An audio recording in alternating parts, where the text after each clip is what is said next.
Thank you so much. So this panel discussion, we are going to focus on sustainable business environment for industrial infrastructure, investment and responsive policy framework.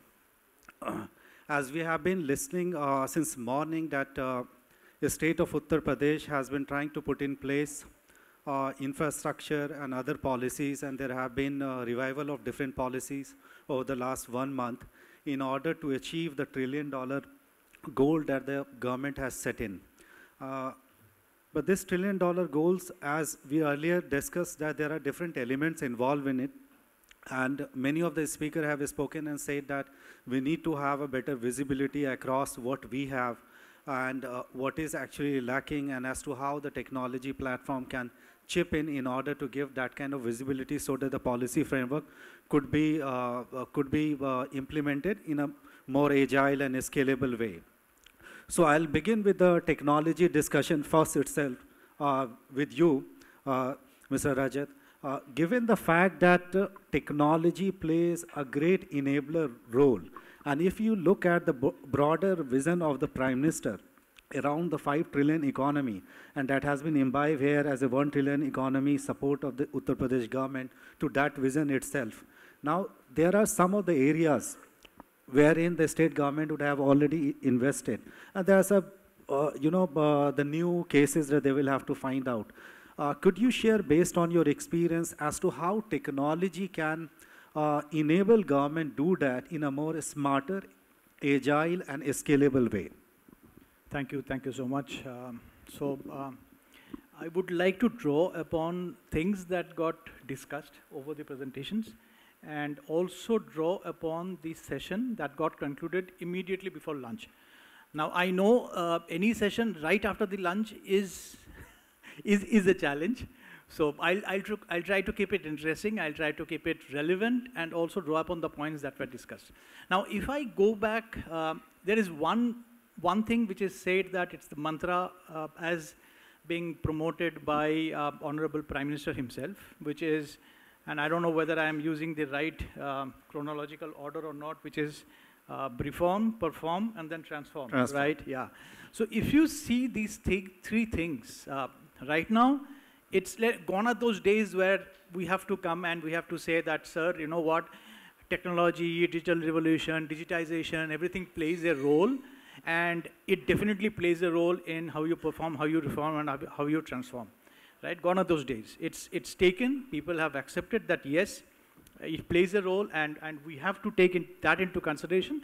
And we have seen that, developed countries like we have served from Russia and, Soviet Union, erstwhile Russia, they didn't become a superpower just like that, right? There were definite steps that were taken. And it is up to us now how you adopt, right? And how you kind of make your policy framework, how you also consider and make yourself prepared against a certain, say, unholy presence of say, state actors, unholy presence of hackers, and kind of prevent your digital infrastructure, your process of digitization, so that those unwanted things are not happening or doesn't happen. So thankfully, whoever I'm talking to in this state, they're pretty open. Like I met one secretary and he said that, okay, what do you suggest as far as cybersecurity is concerned? Please let us know. So that's one fantastic thing. So for bureaucrats, for state governments, you need to be open. Unless you are open, forget $1 trillion, even sustaining that 250 billion becomes a challenge. So that basic step is happening. People are willing to listen to even people from us who are from the industry. Now, let me go back to again what Secretary had said. He said he had divided his 1 trillion journey, which he himself, he admitted it's not easy, because it's a quadruple jump. It's definitely not business as usual. It's definitely not something like growing more than what other states are growing. It's much more than that, because you are at 250 and you have to go to 1, right? So which is fantastically challenging. I'll not say it's hard, but with the vision and with the kind of policies and the kind of team that the state has made and prepared, I'm sure that would be done. But we can help you achieve that, and we can help you sustain that. That's the way that you're saying that you transform, right? So transform is not something which is like static, one day kind of process. It has to be continuous. If you remember, 26% or 25% was the figure that Secretary Sir 27. No, in agriculture currently, 26 or 25 right. is the figure that they had said is agriculture. 22% is manufacturing. What they want to do is they want to take that 22% to 27% and bring down agriculture from 25, 26 to something like 15 or 16%, right? Now what I'm saying is, look at few sectors, like few sectors we talk about over and over again. Agriculture, it's one of the mainstay. You have to maintain your eagle eye focus on agriculture. Now, if I come as a technology provider and say that, sir, here is a server, here is a storage, please take it and that will help you transform your journey in agriculture. Would the agriculture secretary even listen to me? Would he even give me a second meeting? No. No, gone are those days. The people are accepting that yes, digitization and IT plays a role, but things are also changing from our side. So what we do is, maybe if I get an opportunity, which I'm sure I would in the coming days, I would like to go to agriculture department and say that, sir, agriculture is a cash crop, right? It also helps you sustain your population, and you also kind of add the grains to the national kind of food bank with FCI, which at times we sell at a higher rate. Like we were one of the great suppliers of wheat because of the Ukraine crisis. Now, there are produce which are organic in nature. Now the question is, are they getting a premium? Maybe yes. How? By just saying that I'm growing it organically. Can you prove that? Like in some customers, you can go and say organic, and some customers will say, I'll pay you 10 rupees extra. Now, if you go and export this to global market, they'll say, proof dikhao. Technology plays a huge role, and that's what the immediate session before lunch was pointing at. In agriculture, there are things like crop assaying. There are things like seed traceability. Where have you purchased the seed from, right? Is that seed authentically procured? Once you are growing, what is the history of that crop? Can you get a premium from that same, say, paddy that you are making against a paddy that is coming from, say, Bangladesh, right? Can you do that? We have solutions. So I'll not come to you and say that, ye lo sir, cloud and then kar lo. No, I'll come with a solution which is incidentally hosted in cloud and which will help you implement those solutions, which in turn will result very fast in getting you that premium. Next is, we were talking about the defense corridor, and I personally am a great fan of retired Air Chief. He has done a lot, so I just thanked him for his service to the nation. Now just imagine you are planning to make BrahMos, which is one of the main components of export items, right? We are selling BrahMos already. Now, when you make BrahMos in the state, there has to be a lot of even non-skilled workers. Can you train them? How do you train them? How fast can you train them? Right? Here I would like to draw an analogy. Have you heard about a company called Cloud Guru? Like, I have taken their services when I did one kind of technical certification. So Cloud Guru is a company which was born on the cloud. Their entire course material is in the cloud, and people can just, as a subscription, take it, study, do the mock tests, and then go for the final exam and kind of, get your certifications. Now, this is what I'm talking about. Next, lastly, see, when you are talking about $1 trillion economy, there'll be a lot of influx of people who will come to your state. You need to be cognizant of that. You need to create an infrastructure where people are happy, people don't face issues. So that's where health plays a huge role, right? That's where public safety plays a huge role. I'm not talking about just one solution that, CCTNS or dial 112, which, by the way, you have a great office, kind of, I'm talking about public safety in general. I'm not talking about you only concentrate on women's safety and forget about us men, right? We also get mugged and we also get robbed. So public safety is something which is very important. Health is very important, right? I was listening to our honorable External Affairs Minister, and he said that the top 3 import items right now, he said it's oil and gas, crude oil and gas, number 1. Number 2, he said defense. Number 3, he said fertilizer. I was zapped, honestly. I didn't know that fertilizer is something that is number 3, right? Now just imagine, there is a problem in India where over-fertilization takes place. Can you use, say, drone technology or geospatial technology, or say putting in probes in the soil, or say just give a voice line to say kitna khaad dale hum itne acre zameen pe? Simple. And you get an answer and you do it, right? And technology in all of those areas plays a huge role. Absolutely. I think you touched upon some of very important thing, which is has to be an integral element of the target that the government is focusing on here in Uttar Pradesh on 1 trillion economy. Sir, I'll come to you. Trillion economy concept and the idea to achieve that, as Mr. Rajat was talking about, right now the state GDP is somewhere around 8%, and you have to touch 27% to go to that particular level. That's a huge jump. And the government cannot do it alone because it doesn't have expertise. It can come out with greater policy framework. It can create conducive social and other environment for industry to grow. From a collaboration perspective, how do you look at the role of the private companies also in terms of these big ticket projects where a state is thinking to have a complete overall of what it has been able to achieve over the years? Thank you for the question. Yes, first of all, I want to share my experience. Just a few months back, I was the chairman of BRICS International Forum, Mrs. Purnima Anand, in Novosibirsk. That is the first smart city in Russia, and exists completely in the forest in the Siberia.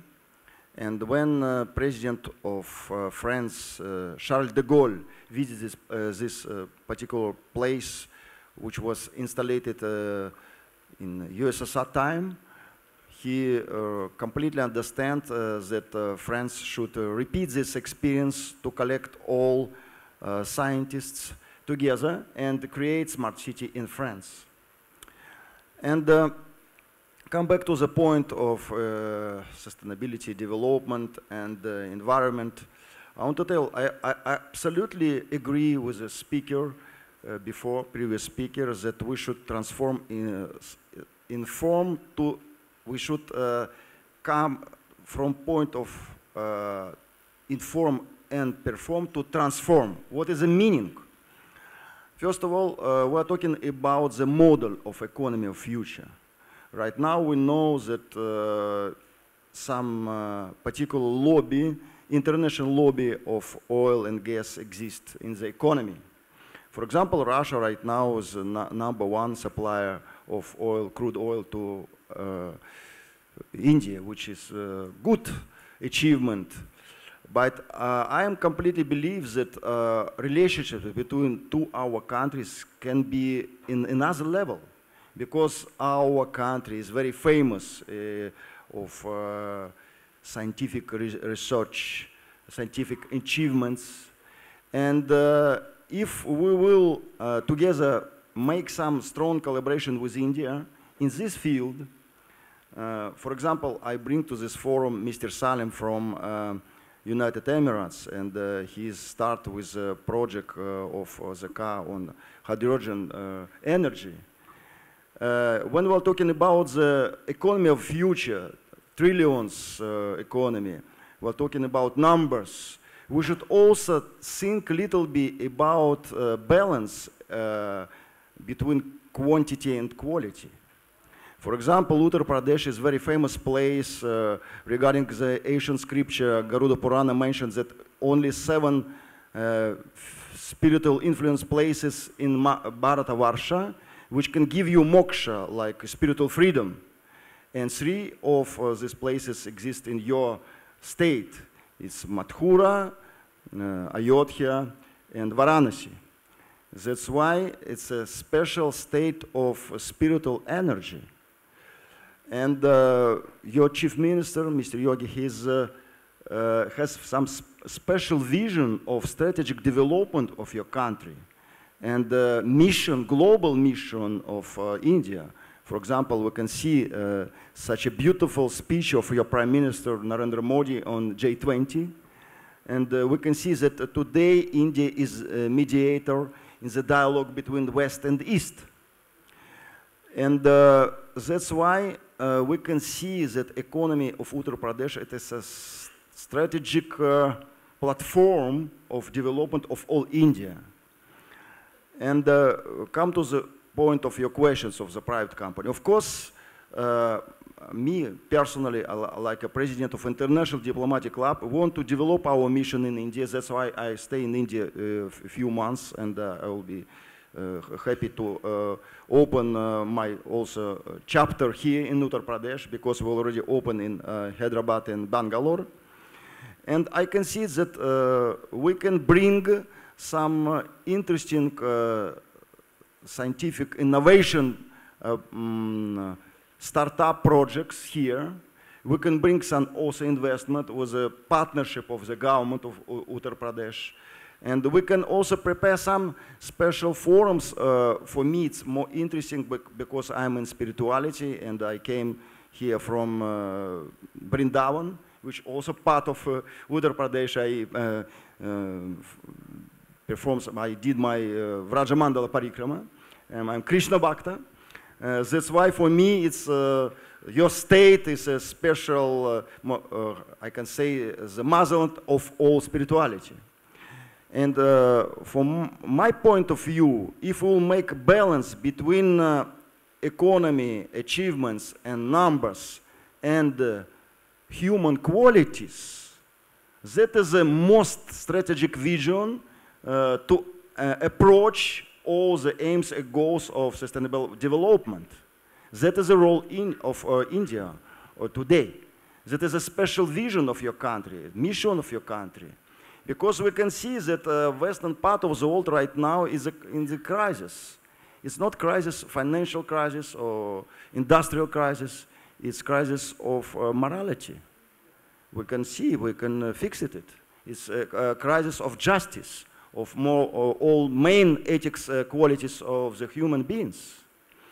That's why I am completely believe that friendship and deep relationships between our country can give new vision, new agenda of economy of the future civilization, which will be in balance of some numbers and achievements, material achievements, and spiritual transformation we can see.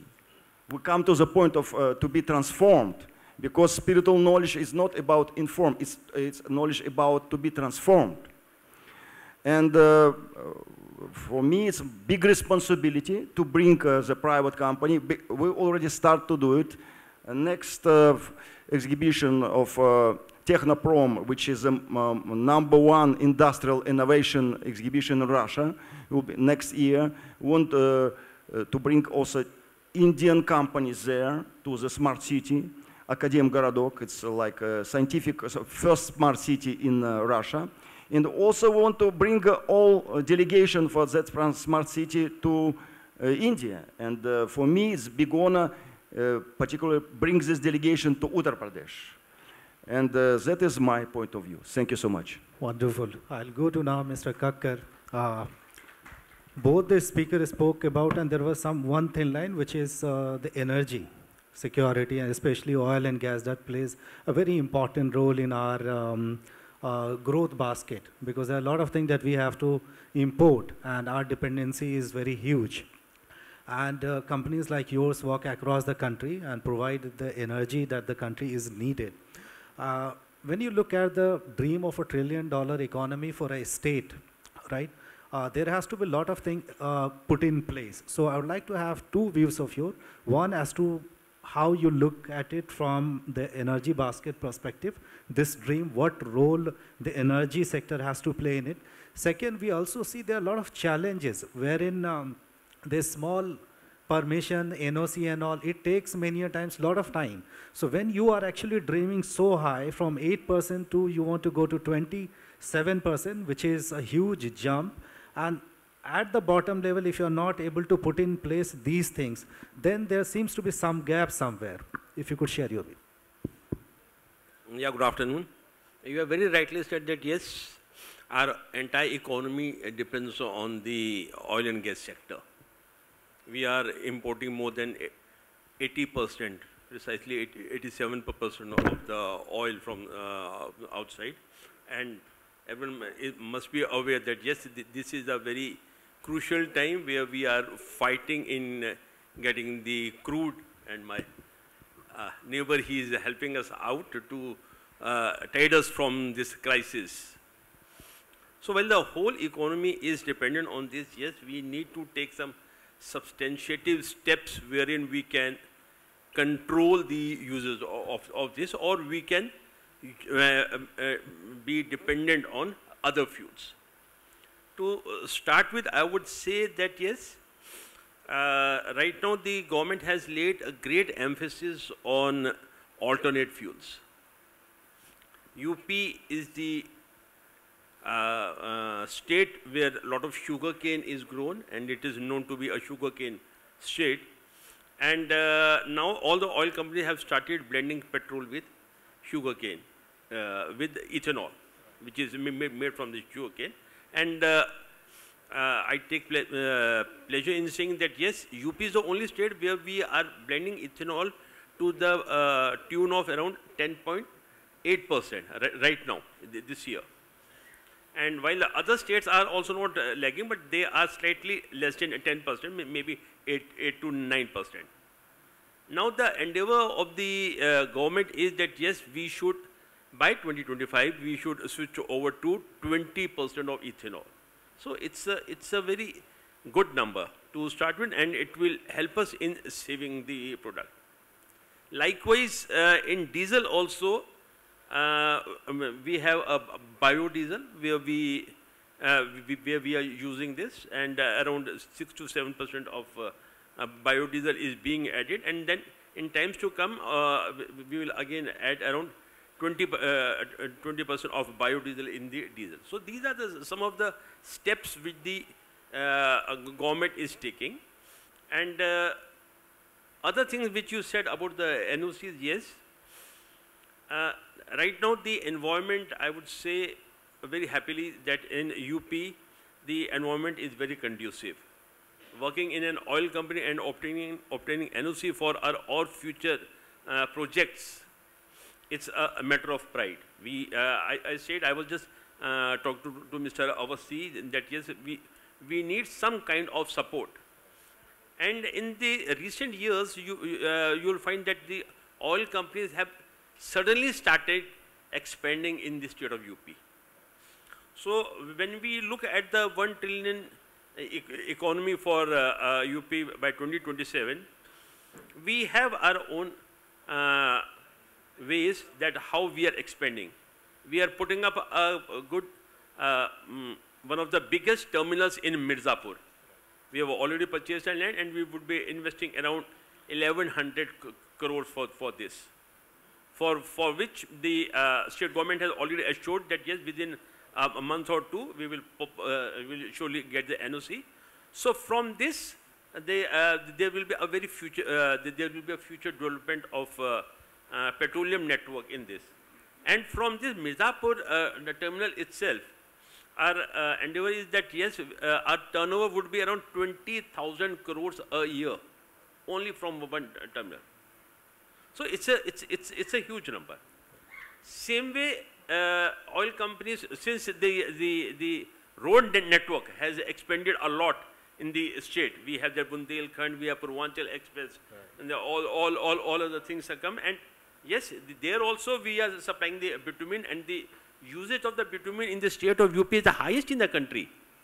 We are selling around 17% of the bitumen in the state of UP.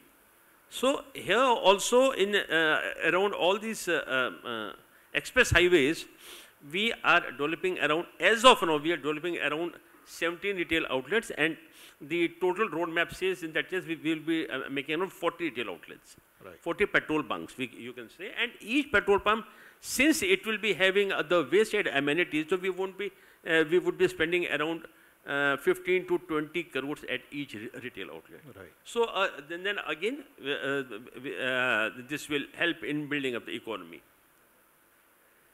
Since last year, we are in the spree of adding the new retail outlets, and last year also we added around 900 retail outlets. This year also we are aiming to exceed the number to 1,000, and each retail outlet cost around more than 2 to 3 crores. Right. So again, there is another kitty of 2,000 crores which will be available this year. Besides this, there are a number of other plans. We are laying a LPG gas pipeline from Kandla to Gorakhpur. Right. And it's around more than 2,000 kilometers of pipeline, and we are spending around 4,000 crores on this. Similarly, we are also developing CBG plants in the state of UP. We have already given around 489 LOIs as on date, to be precise. And one such plant is being developed by our company, Indian Oil, in Gorakhpur at a cost of around 180 crores. Here we will be using paddy straw, pressed mud, or the municipal waste to make the gas. And there are other also, the CGD companies also, we are investing at 10,000 crores in next 2 to 3 years. Right. So I would say that our roadmap is very clear, and we are more than happy. We are very enthusiastic that yes, while we are in UP, the environment is so conducive that we will be expanding like anything, and will be possibly helping the government towards the 1 trillion economy. Yeah, but the basic request would still remain. It would still remain that yes, we are looking for a single window concept for getting the NOCs, because we want to move fast. Right. And if we want to help the state or help the nation at large, so our pace should be much more than other states. Absolutely. So like Kerala has already started up with a single window concept.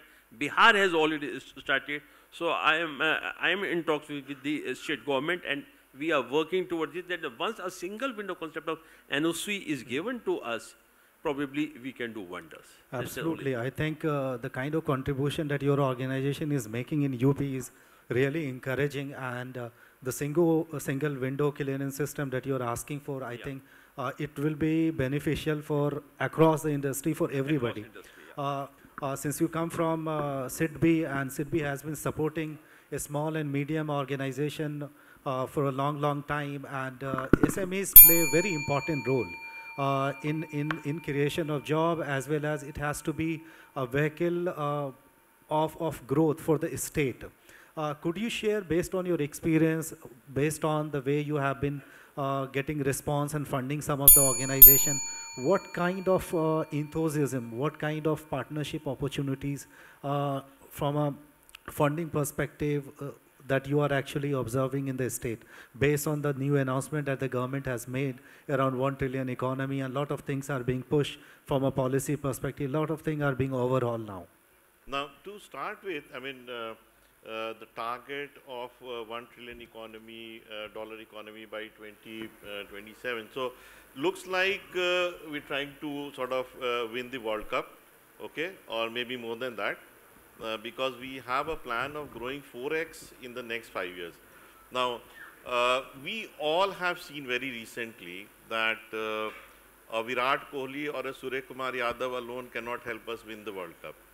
So it has to be the strategy, what we adopt or what we plan, has to be a multi-stakeholder, a multi-dimensional, balanced, sustainable, and we have to bring in all the kinds of players, all the kind of institutions who can have a role in this and who can play a role in this, so that we can take it forward. Now, coming to the banks or SIDBI, for example, we have multiple layers or multiple levels at which we work, I mean, with the state government, or the industry or at the grassroots level, starting from whether it is the policy advocacy or we are already have a partnership with the Department of MSME of Government of UP, where we have an MOU, and we work very closely with the department, and we have a lot of activities, lot of things that we're doing parallelly or along with the state government on this. We are extending and we are working together of working how to improve the infrastructure. I mean, the infrastructure already has improved tremendously. I mean, you would have seen the roads and the electricity position.